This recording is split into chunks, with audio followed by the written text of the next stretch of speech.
Hello and welcome to Tap Tap Concede, brought to you as always by the fine people at cardkingdom.com.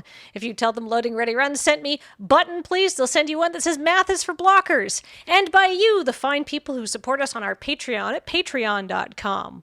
All right, with the business out of the way, I want to welcome our very special guests. We have DJ from the Jumbo Commander YouTube channel. We have Kat, a.k.a. Lady Lavinius, who is a social media manager by day and a cosplayer by day, depending on the day. True. And we have Chris Mooney from Wizards of the Coast. They are a senior game designer, and we're the lead designer on the new Capenna Commander decks and the lead vision designer for Wilds of Eldraine, a fact that I wrote down and then read off my phone to make sure I got it right. Hello. Hello. Welcome to our podcast. Y'all were just up here for the PPR, and thank you so much. And I'm sure all our games were great, and we had a great time, but at time of recording, the PPR has not happened yet. Oh, I wasn't sure if we were, supposed to go along with the illusion. Oh yeah, it was so much fun. No, I've already broken the fourth wall down completely. But I assume over the course of the weekend, we're going to play a lot of Magic together. So when I host Tap Tap Concede with the guests, we're really leaning on the gathering part of Magic the Gathering. So this is very casual, getting to know you, chitty chat, so our audience can have some fun with us as the people that they've grown to love over the whole day broadcast, which went flawlessly and was perfect. Good vibes. Good job. Yes. Yeah. I'm a very nervous person, as you might be able to tell, as we're already getting to know each other. But speaking of getting to know, what kind of Magic do you like to play? What kind of things do you like to inflict on your opponents? I like to start with like a Magic-y question.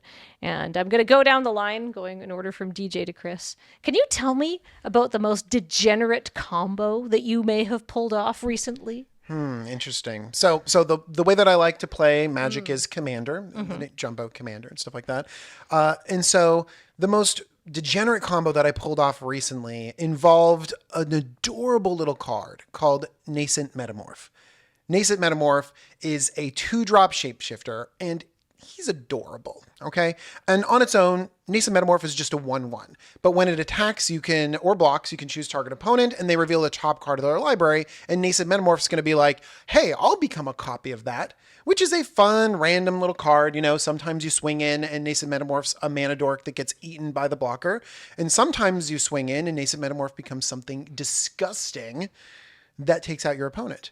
Now, I'm all about teamwork and politics, and so when I decided to attack with Nascent Metamorph, my friend across the table said, hold on, please don't send that Nascent Metamorph at me, send it at someone else, this player over there.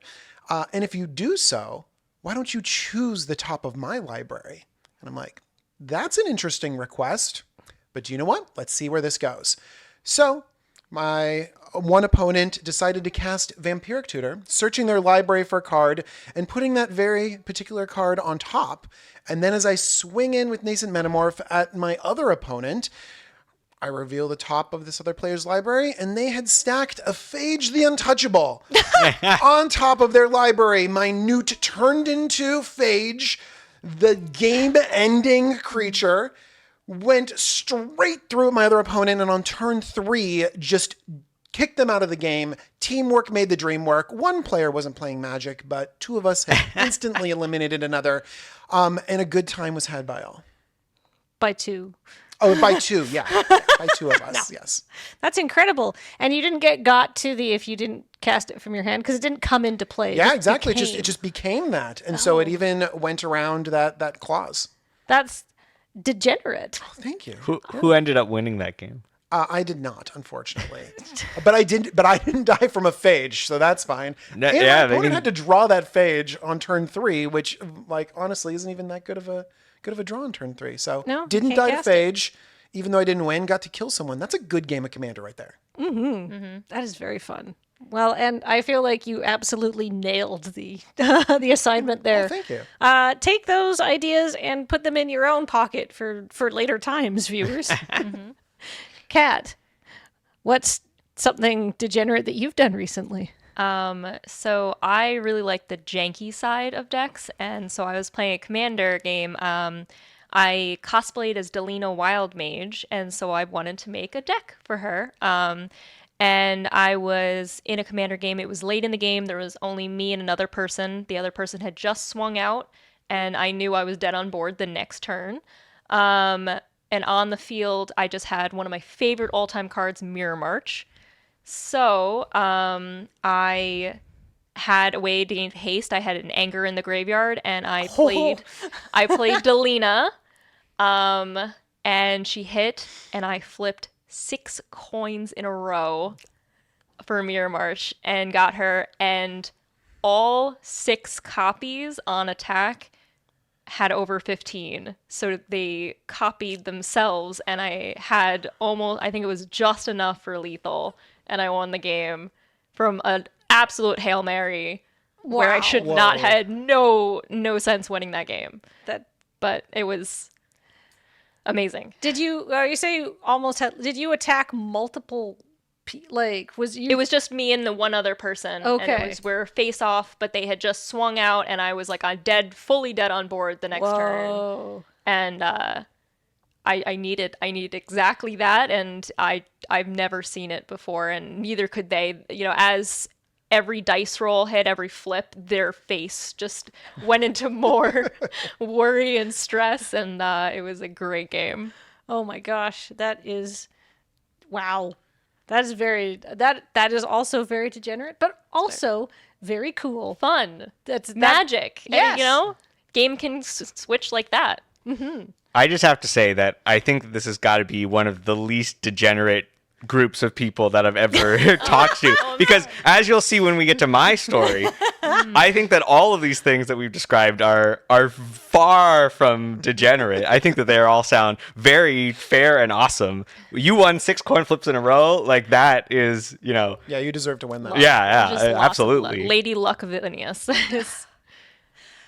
All right, Chris, what counts as degeneracy over on your end of the set? So I had a really hard time with this question because honestly, I'm not a combo player. I don't play at very high levels of power. And in fact, I mostly play draft. Draft is limited is really the thing that I love the most. And obviously the things that are degenerate in draft, very different from other formats. But so I tried to rack my brain and think about when is the last time I felt like I was really getting away with something. And honestly, it was when I was drafting Brothers War. And I loved drafting Blanchwood armor. Blanchwood armor, for anyone who hasn't played with it before, it's a 2G aura. And it gives, there you go, gives a creature +1/+1 for each forest you control. So it's a reward for being mono green. And I would just draft a bunch of mono green decks. I had one deck, the one in particular that I remember, where I had 3 Blanchwood armors. I was mono green, 3 Blanchwood armors, and I had 3 copies of Argivian Sprite, which is a 2-drop in that set that can't be blocked by artifact creatures. And if you've played Brothers War, you know that there's a lot of artifact creatures in that set. And so just the combination of a 2-drop that was hard to block, plus Blanchwood armor, plus potentially another Blanchwood armor on the next turn. I mean, you can kill people on turn 5 or something.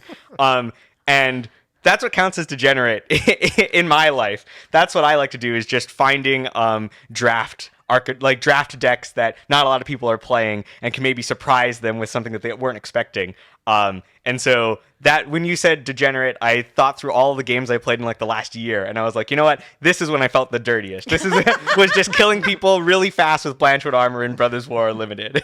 Everybody's building these super slow red decks and stuff like that, and trying to I can cast this 7-drop because I'll cast the 3-drop side or whatever, and then you're never mind, boom, turn 5. Right. As a designer, I really want the people who are trying to cast their 10 drops to succeed. But as a player, it's I'm just going to kill you with Blanchwood armor. Yes. So I am also a primary limited player, and you'll notice I just skipped that question entirely. I was I'm not answering this question because like you, Chris, I'm I don't know.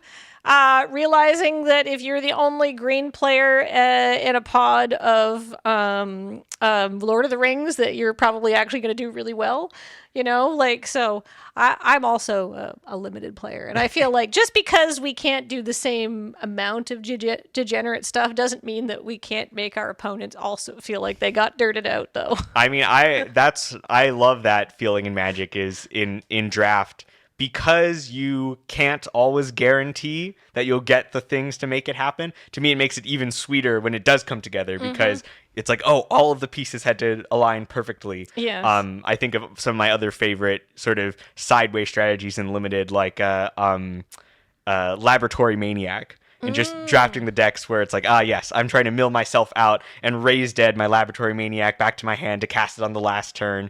Those are the... to me, that's the height of my combo play, is finding these things to do in draft. You know what? I feel like nothing makes you feel like more than a genius. Like just an absolute genius. Like the first time you realize that 2 cards go together in a draft. When you're like, wait, these synergize. Oh my God, my brain grew 3 sizes. Like you look like an Is It mage for a second there, because you're just like screaming and cackling in front of your computer if you're me. So I respect that. Also, like, you do have to struggle for a victory in draft sometimes. Sometimes you're like, ooh, things were bad packs 2, 1 through 3, but we pulled it together. It all came together in the end. Yeah. All right. Speaking of that's my story, and I have to transition to the next one because we're 11 minutes into the podcast. How long are these episodes? I don't know, somewhere between 40 minutes and an hour. Okay. So I love trivia. I love trivia so much. I think it's one of the greatest things in the world is that there's so many facts, and I like to collect them. But I like to shine a light on facts that are perhaps not as interesting as normal highlighted facts, which doesn't, just because they're not as flashy doesn't mean they're not as interesting. Maybe I just find anything interesting. Possibly I'm just an idiot. But the point being, I have asked all of y'all to prepare your most banal piece of Magic trivia. DJ. Yeah, so, I mean, we've been playing Magic for a while, and when we think of Magic the Gathering, like, the name is kind of ingrained in us. But did you know that originally Magic the Gathering maybe was not going to be called Magic the Gathering? Oh, what were they going to call it? Basically, internally they called it Magic. Magic was a thing, and they went to their lawyers, and as lawyers do, they're like, Magic? That's too generic. There are people that do magic all over the place. You can't just call it Magic. And so they came up with a different name, Mana Clash. Now that might shine a light on you because you might know the card or you might know the story, but for a little while, because of the lawyers, it was like, this is going to be Mana Clash. Of course, as people that make games, they're just like, all right, fine, Mana Clash, that's what the lawyer says, but we're just going to keep calling it Magic. They called it Magic over and over again internally, and then when it finally came, they're like, all right, fine, you can't just call it Magic, you can add the Gathering, and then it doesn't have to be Mana Clash. But for a little while, this game was almost going to be Mana Clash. Wow. So I'll add it on to that story, which is that the kind of add-on, The Gathering, for the original set, that was originally intended to change with each set that came out. So originally it was going to be Magic the Gathering first, and then it would be, Magic Ice Age or Magic Arabian Nights, right? And so like that secondary part of the name was going to keep changing. But once they printed the cards, they realized like, oh, but the card back would be different, and then we would have to. I like how they came with that after they printed the cards. Oh, no, wait a second. Probably they realized before they actually physically printed the cards, but they realized that stuff like the back and packaging, or even just selling it to stores, that changing the name of the so substantially throughout each of the sets was going to be too much work. And so The Gathering, which was originally intended to just sort of be the first set, became now the official name for the entire game for the rest of its history.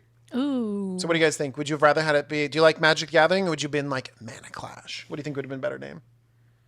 Oh, well, I mean, I'm Stick with Magic, right? Yeah, I'm predisposed to the one that like I already know. That we got. I think they made a good choice, for sure. I think so too. I don't know if I could say Mana Clash is, with his. I don't know. It doesn't. You know what? It doesn't have good mouthfeel, which is a point I'm going to come back to about later in this thing. But Kat. Yes. All right. Mine? Well, this is one that if you play Arena, you might know, but I wanted to put an Arena fact. Ooh.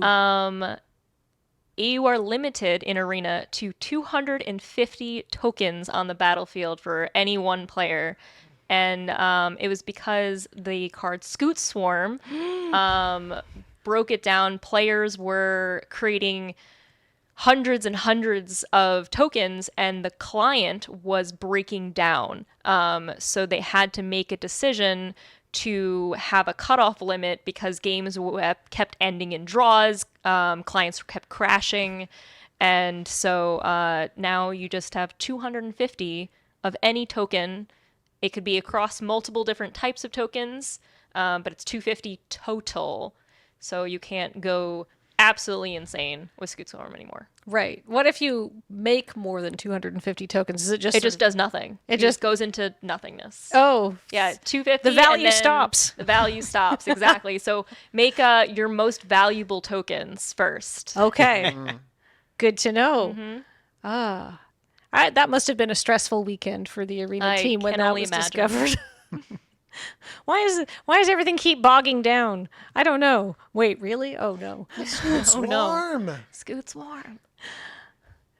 Chris, I feel like you have a lot of good trivia for us. I do. If you'll indulge me, I have two ones that are both relatively fast. You can take as long as you want. Well, I want to make sure that we get to the other questions. Okay, but here, so the first one, and this one is more one that probably a lot of people know, but it's something that I just love, which is that when we do faction-based sets, oftentimes we will have the basic lands in the set be coordinated with the factions. So the best example of this, I think, is in Shards of Alara.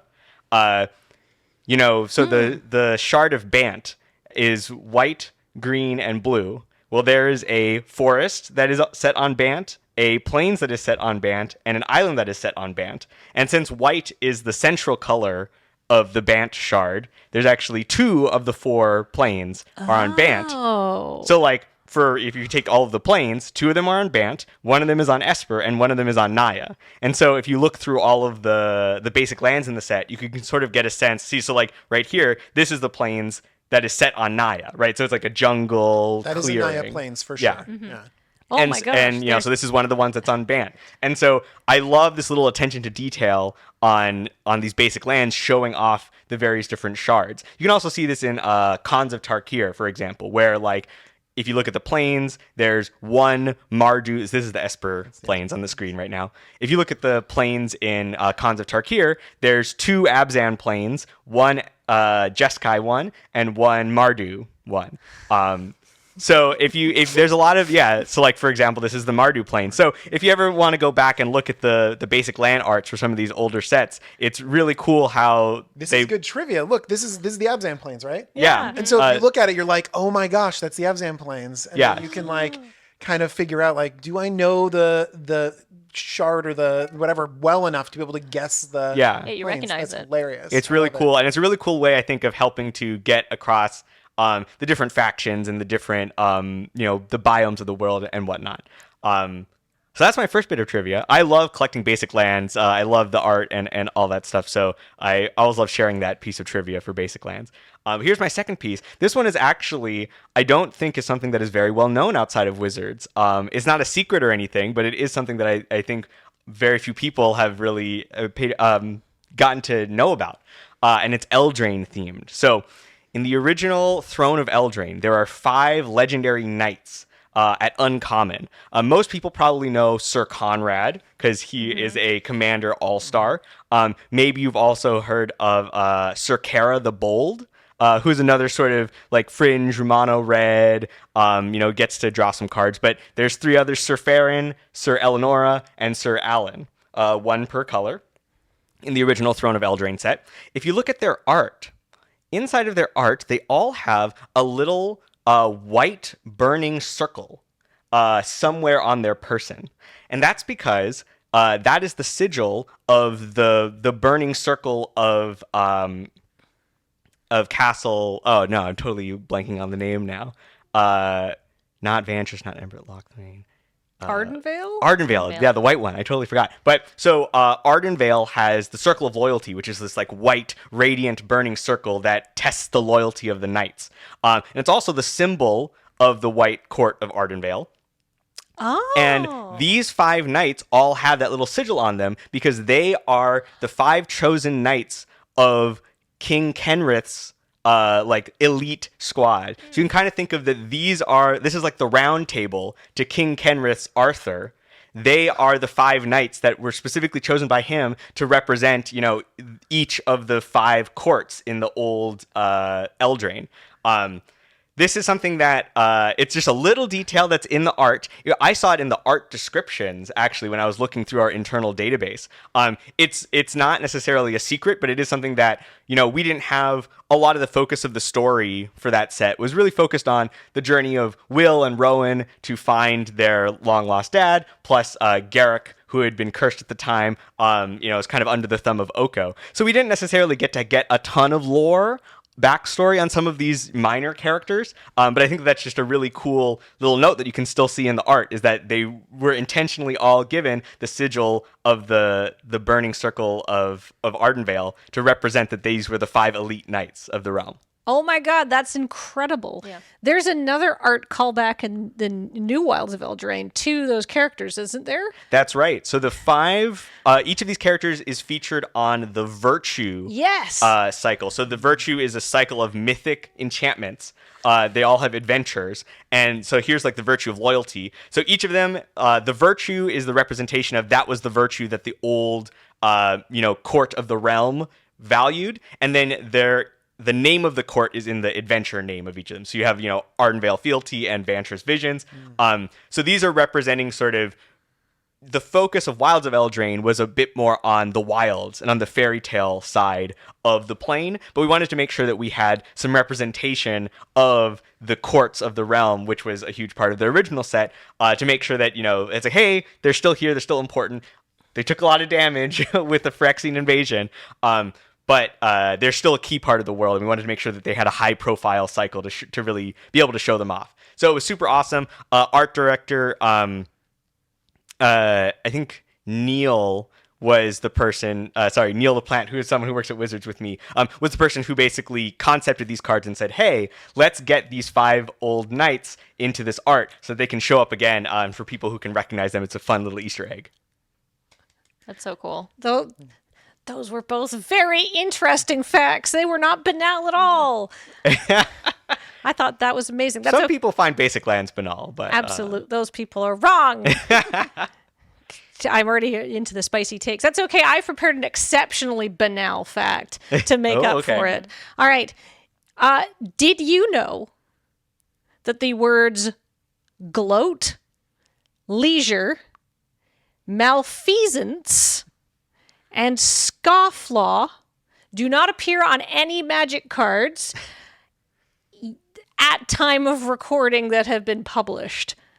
So, because for a show that we do called Punt Counter Punt, I like to put in jokes for when they just get off track. And so we have a Magic card on the side and so occasionally, if Wheeler is gloating, I will look for a card that has gloat in the title and stuff like that. So I haven't checked every word that doesn't appear in a Magic card. I'm sure there's more than just those 5. I think there probably are. But I found it to be quite surprising that and lunch doesn't appear in any cards, although that's lunch, yeah. That's perhaps more understandable. Dinner probably appears a good number, but lunch. For dinner, Yeah, bread. Maybe brunch next. Oh, bread appears, but only in gingerbread.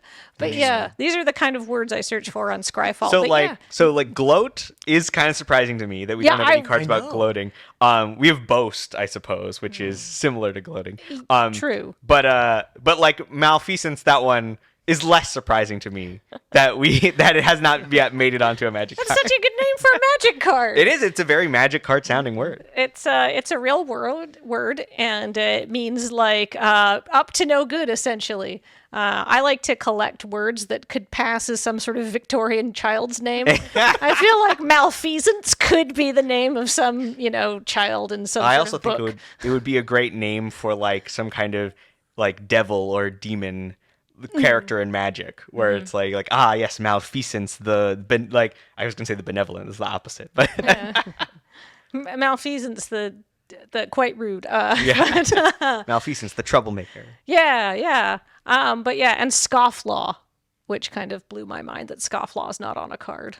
I don't know what that means. What is scofflaw? I've never heard that word. Sounds like a laws that would govern when you can and cannot scoff at something. Oh, it's basically it's almost a kind of literal word. It's the kind of person who disobeys rules that are sort of difficult to enforce in the first place. They So scoff somebody at the law. Yeah, they scoff at the law, and especially laws that have almost no way of being actually upheld, like jaywalking laws. Somebody who walks where they please would be a scoff law, right? Because they would be like, I scoff at you, stupid law.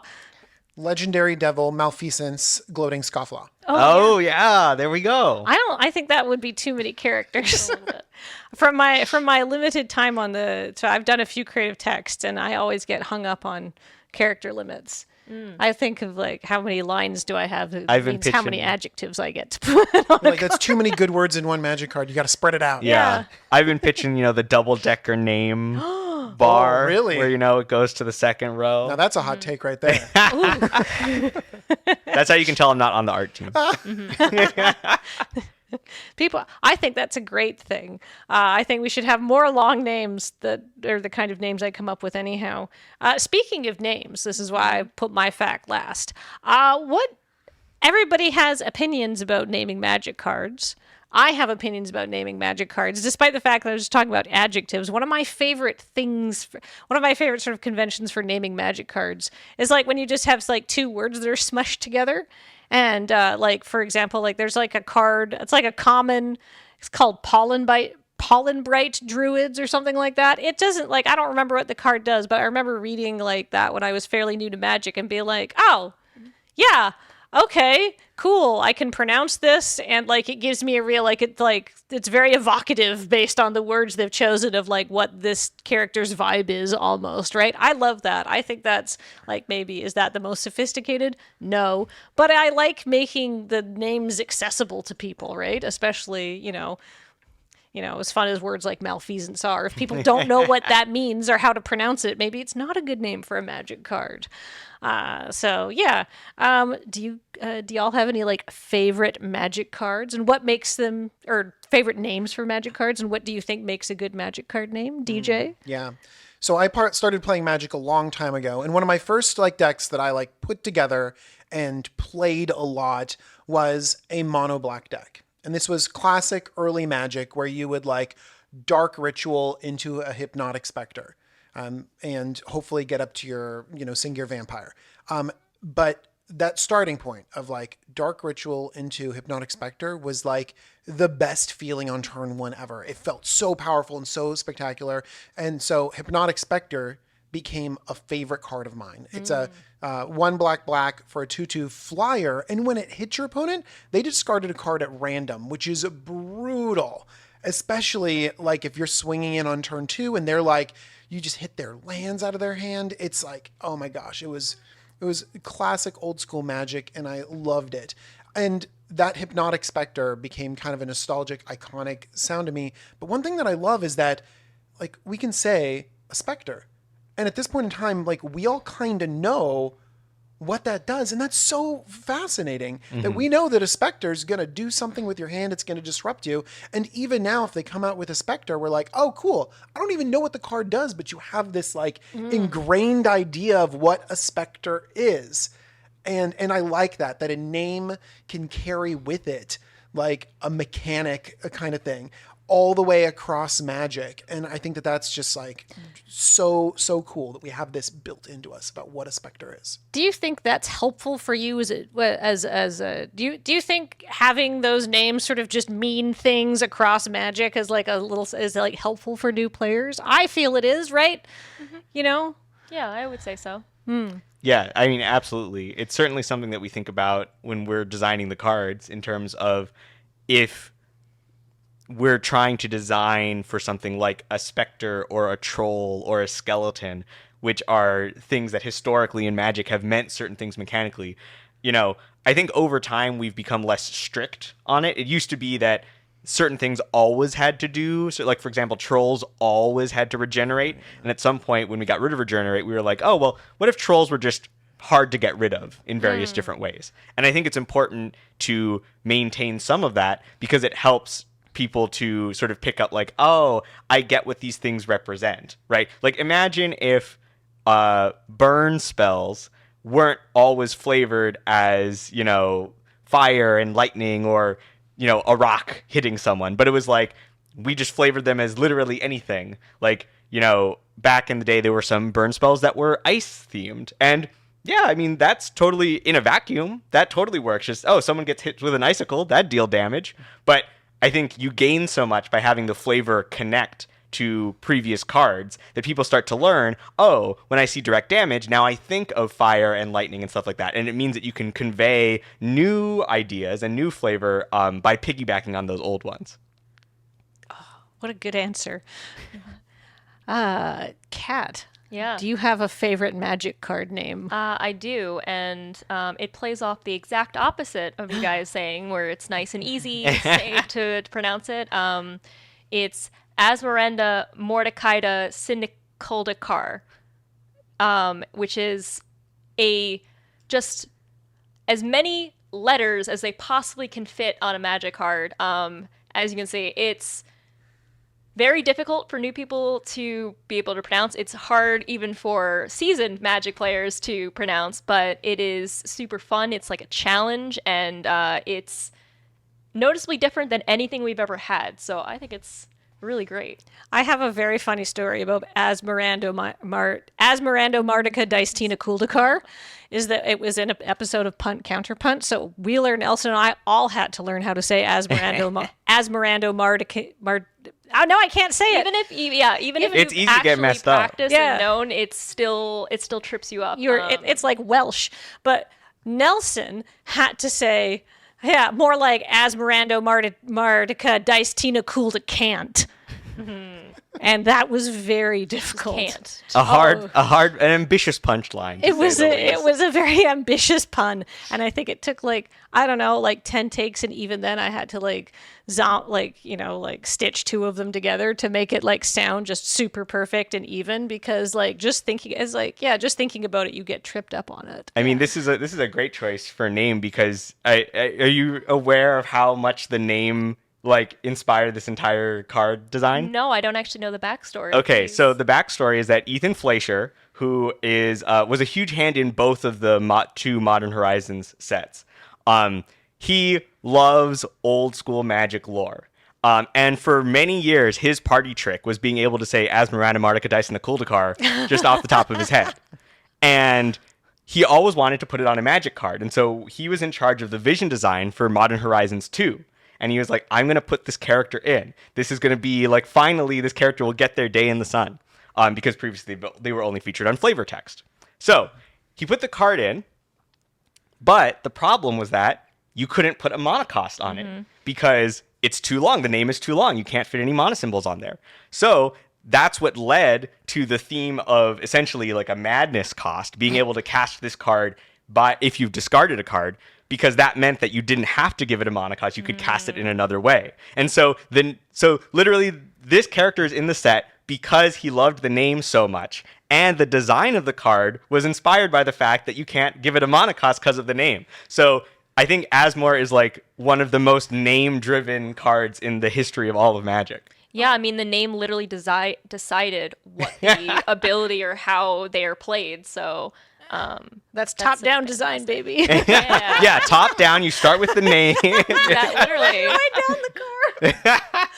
Oh my gosh. I love that. Also, I love I have not been playing for as long as some of y'all, but I like Magic lore. I also love Magic. One of my things is I'd read flavor text attributions on cards and be like, who's this? Well, I'm going to go find out.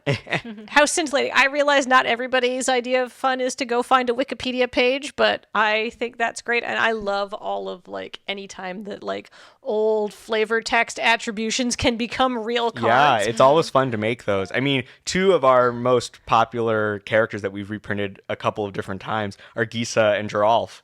From Innistrad, and those two characters were just fun flavor text that got written, and they were such fun characters that got put in the story. Then people really wanted them, and they requested them, so next time we came back to Innistrad, we made them as cards, and we've kept on making them more and more because people really love them. So there's a lot of characters that start out as just a fun name we write to attribute a quote to, and then they grow into being their own thing. I love that. I also feel that there's some characters that really come across so well in flavor text. And I love when those characters get revisited. Like Gisa is so funny on most of her flavor text. Let's see, who's else? Oh, wait, we're talking about card names. We can't get into flavor text, Kathleen. Chris, what is your favorite card name? So, when I started playing Magic, I started with an Is It intro deck. Is It Gizmometry for any Ravnica fans out there. And I think that really part of the thing that cemented me as a lifelong Is It fan was just the card names on the Is It cards, which are often sort of a like magical techno-babble melding of two words. So I think of cards like Gelectrode, which is one of my favorite cards, just of all time. But Vacuum Melt and Schism Motivate, just very like wacky combinations of words that I think to me was very evocative of the sort of mad science, like quirky essence of the Is It. So I've always really had a soft spot in my heart for all of those weirdo Is It names. But the other kind of name that I really like is I love puns. I love the unsets, but I especially like when we can do things that are callbacks to old cards. Like they're puns because of their relation to other Magic cards. So for example, a card that Ethan Fleischer and I made for Modern Horizons 2 is Damn. The Damn was a card that I designed. Like I gave Ethan the text of the card, and Ethan was like, "I've been wanting to use this name for years." So this is a play on Damnation, right? It's like a small version of Damnation, so it's just Damn. But you can overload it into to an actual Damnation Wrath of God effect that kills everything. So this I think was just such a beautiful name. It's an evocative name on its own, but if you know the context, it adds those additional layers that make it really like fun and nostalgic. This is the kind of name I work in creative text. You just sort of see everything after the fact, but you see the suggested names. This is the kind of name that every creative text writer would say, this is perfect, and I will suggest nothing better than this. No. So. Yeah. But I love puns. For example, in Wilds of Eldraine, one of my favorite names is Rat Out. Which is like a combat trick that makes a rat token. And I just like those little fun, quirky name. It adds a little bit of levity to, your playing of Magic the Gathering, which in some sets, we're trying to go for a more serious tone. But in other sets, we're trying to play up the goofiness and the silliness of the setting. So Rat Out is a fun one. I like that I like that there is a blend, like nothing against Warhammer. I have many friends who enjoy Warhams, but I find like the ultimate, like everything is grim and dark. Like tone is just like, it's too samey for me. I like the variety of like, this is goofy, this is not. I gained a lot of appreciation when I did not work very much on the Warhammer Commander decks, but I did have a lot of chance to play test them, talk with the team, and I learned a lot about Warhammer at the time. And my appreciation grew a lot once I realized how much of the setting was like, oh, some of this is actually trying to be like serious grimdark, but some of it is trying to be extremely over the top on purpose and like getting a lot of the comedy and the absurdism of how like far it goes in its grimdarkness. So I think once I was able to start appreciating a lot of the like comedy aspects of it and the sort of purposefully absurd aspects of it, which I think bring a lot of fun to an otherwise outwardly looking very like grim dark setting. So I need to give Warhammer a bit of a chance to get into that sort of that English version of comedy where it's like, yes, it's so awful, it's hilarious, right?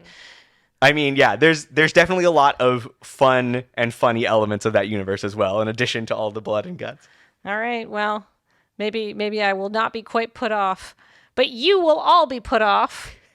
You in the audience as well, because it's time for the last question of this podcast. And if you've seen me do any of these, we have a chitty chat with our guests. You know what it is. This is the clickbait. This is the driving enragement for engagement. This is our most controversial takes on food. And I don't want to pick on Cedric, but like my high bar was him seriously saying ice cream is completely overrated. And I was just like, wow. I think literally last night I was saying how ice cream was like a divine gift Yeah. to like That's what you said. to humans. I will say bad ice cream is not very good. And for years when I was a kid, we could only afford bad ice cream. And it turns out bad ice cream is not really worth eating. But good ice cream is really good. I fully believe that bad ice cream exists, but all I can say is that I have fond memories as a kid of eating ice cream out of a plastic cup with a wooden spoon, and that was the wood. that was good enough for me. So maybe my standards for ice cream are quite a bit wider than everyone else. All right, you hear it for Chris is an ice cream very. I love accepting of all ice cream. All right, that's not controversial. I feel like most people. No, agree that's not with my you. hot take. Yeah. All right, here's some hot take.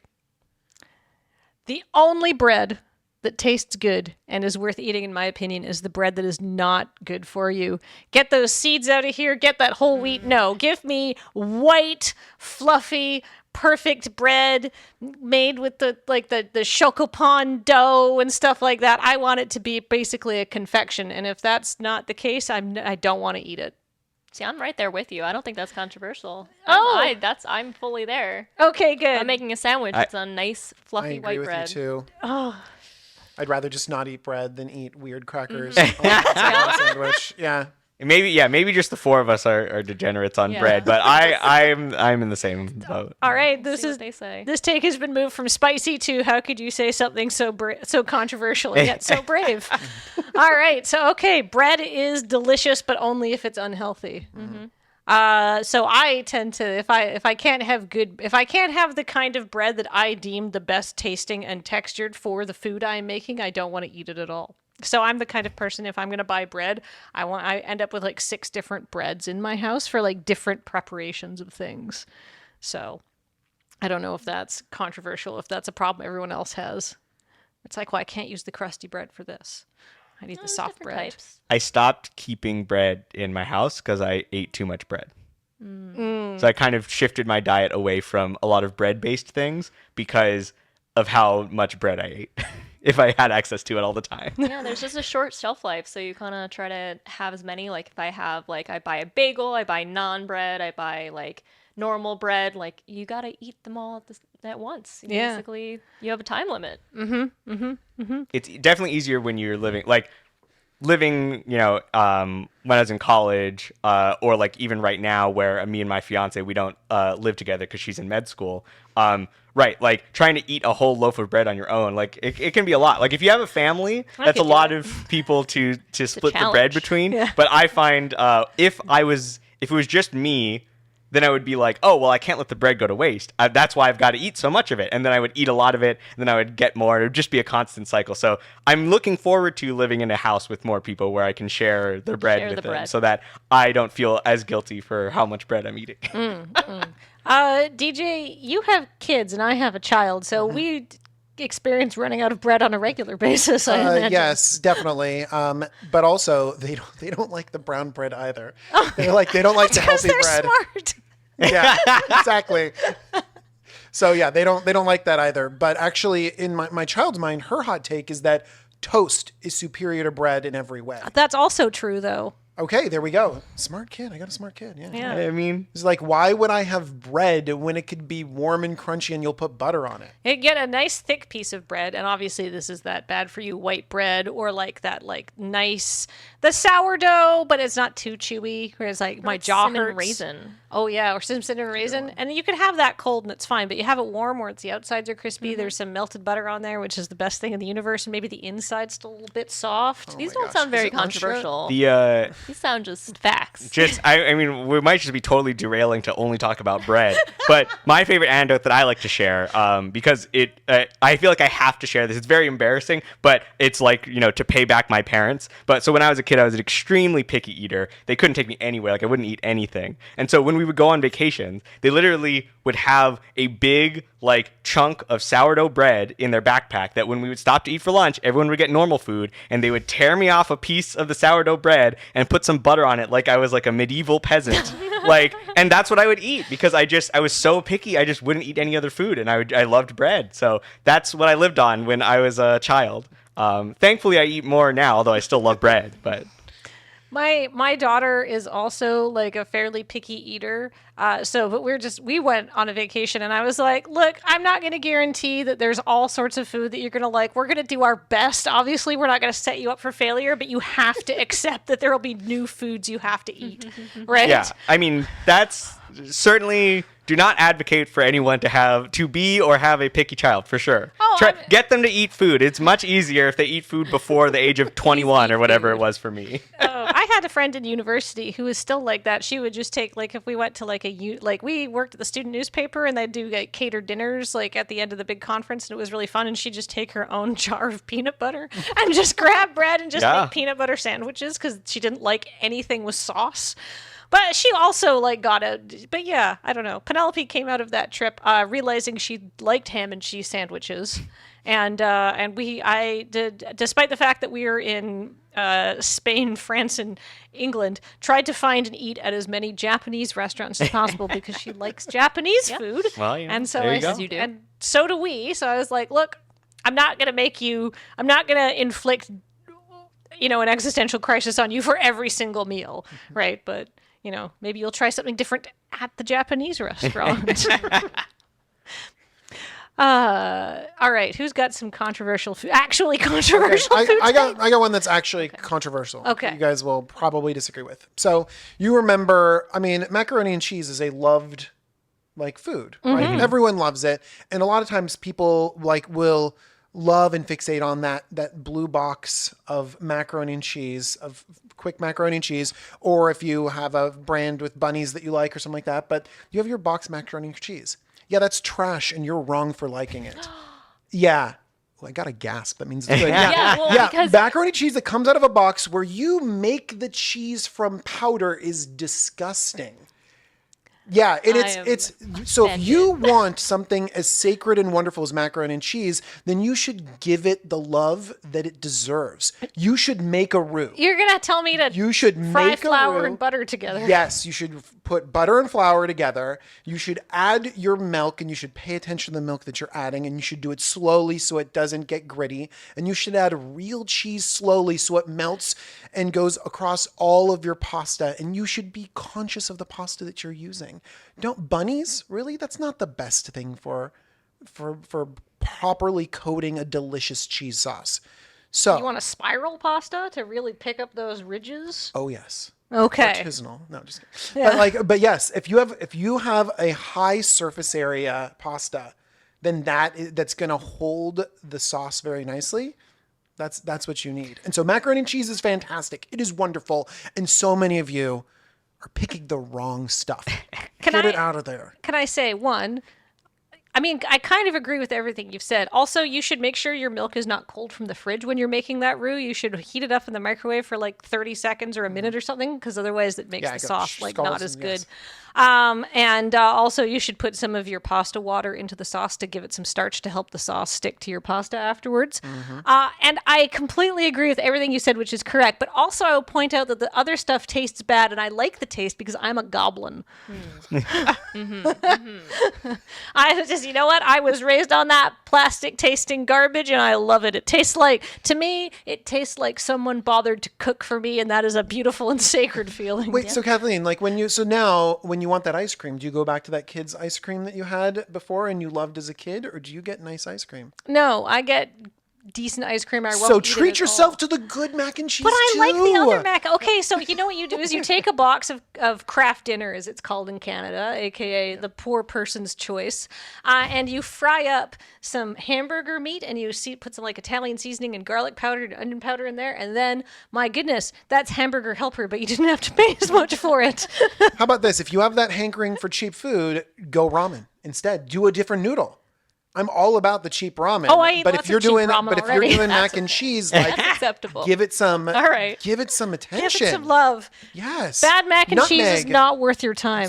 Some smoked paprika. It's just, oh my gosh, right. yes. Spice it up. Throw some bacon in there. Sorry. Sorry. Go for it. I had a take, but I'm throwing my take out because I'm going to Counter take.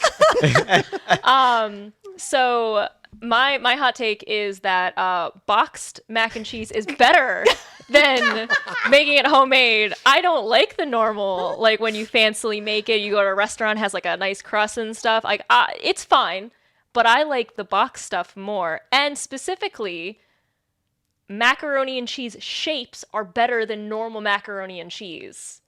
They're more fun.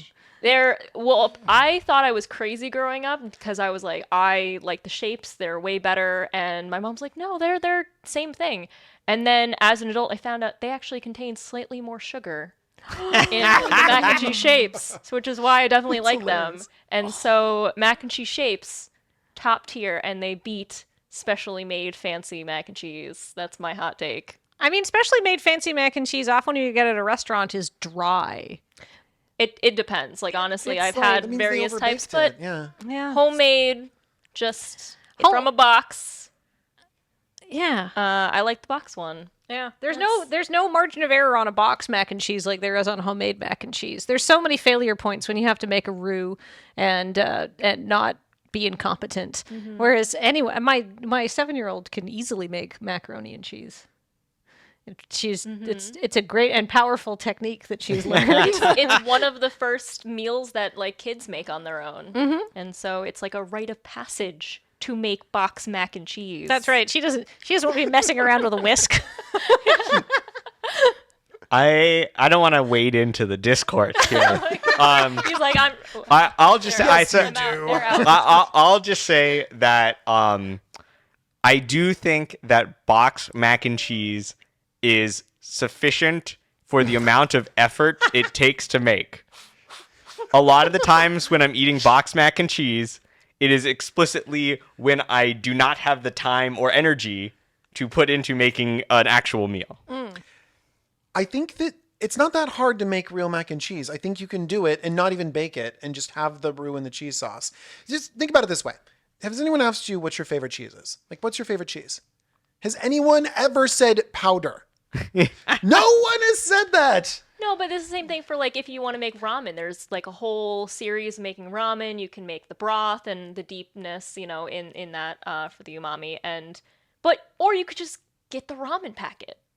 It's the same thing. No, it's not. But his the argument ramen packet is like spices and stuff. It's like bouillon cubes exist and are good and used all over the place. Cheese was never designed to be a powder. True, but I would say that the powdered cheese doesn't taste like real cheese anyhow. It's its own its own special. category. It's not cheese, I guess. It would be its own It's cheese with What a flavor Z. macaroni do you have? flavored. Yeah, yeah, Natural. This is naturally flavored. yeah.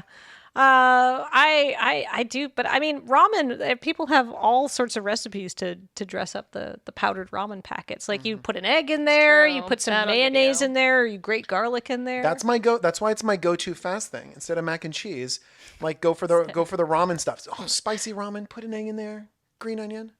Oh, amazing. Well, we have so much discourse about macaroni and cheese, but Chris, Yes. All what's right. your food take? So here's my food hot take.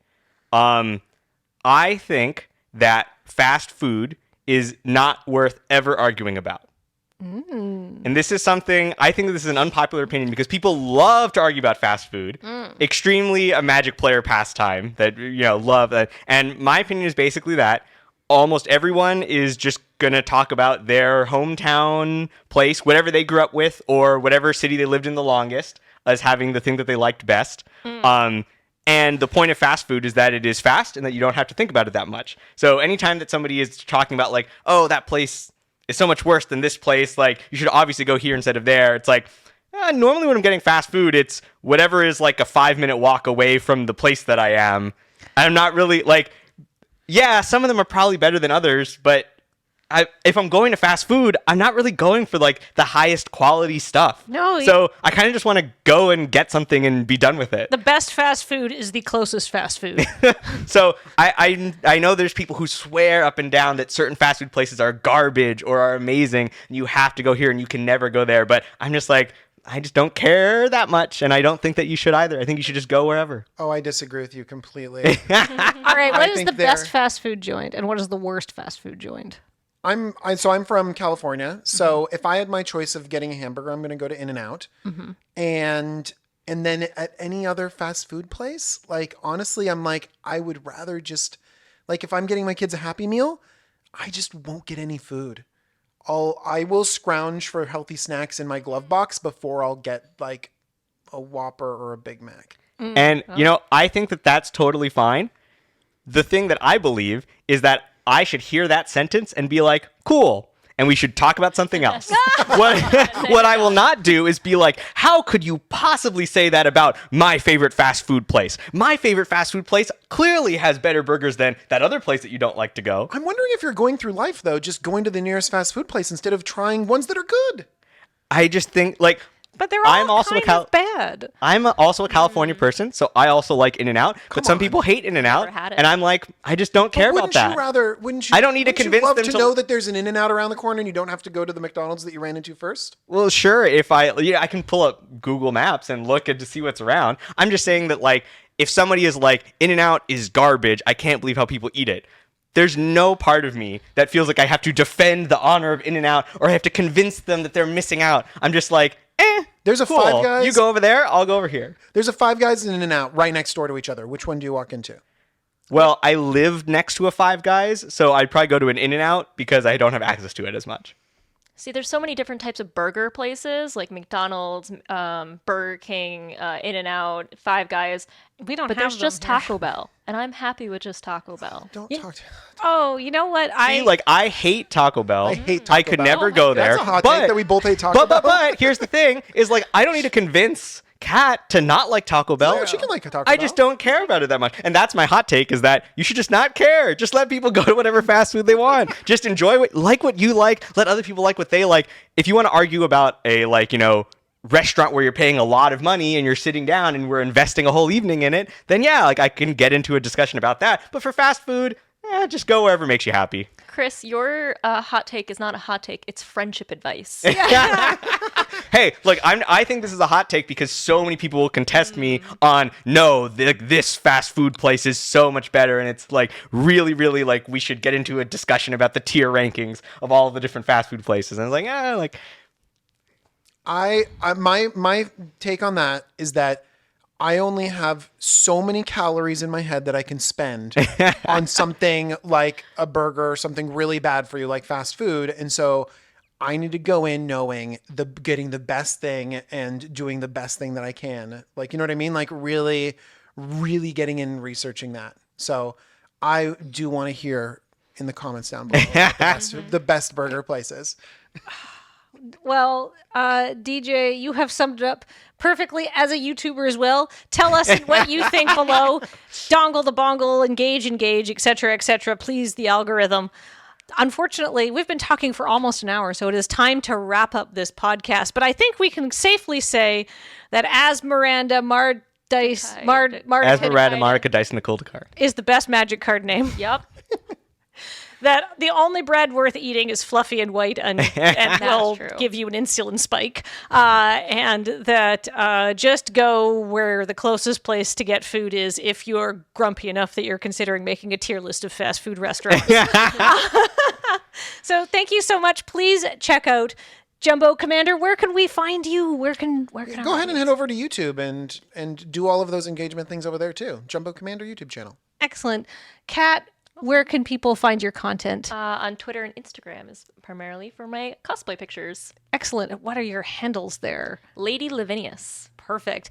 And Chris, if people wanted to track you down and say wonderful things to you, and thank you for all of the wonderful trivia that you shared with us. yes, of course. Thank you for having me. You can find me on Twitter at Chris K. Mooney. That's where I am primarily. And you can find links to other stuff through there.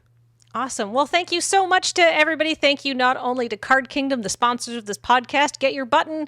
It says Math is for Blockers. It's a classic. Patreon, everybody who supports us through our Patreon at patreon.com/loadingreadyrun. We couldn't do this without you. James for sitting in the booth and running the cards for us for this podcast, and Heather who gets this online. We'll see you next time. Bye, everybody. Bye. Bye.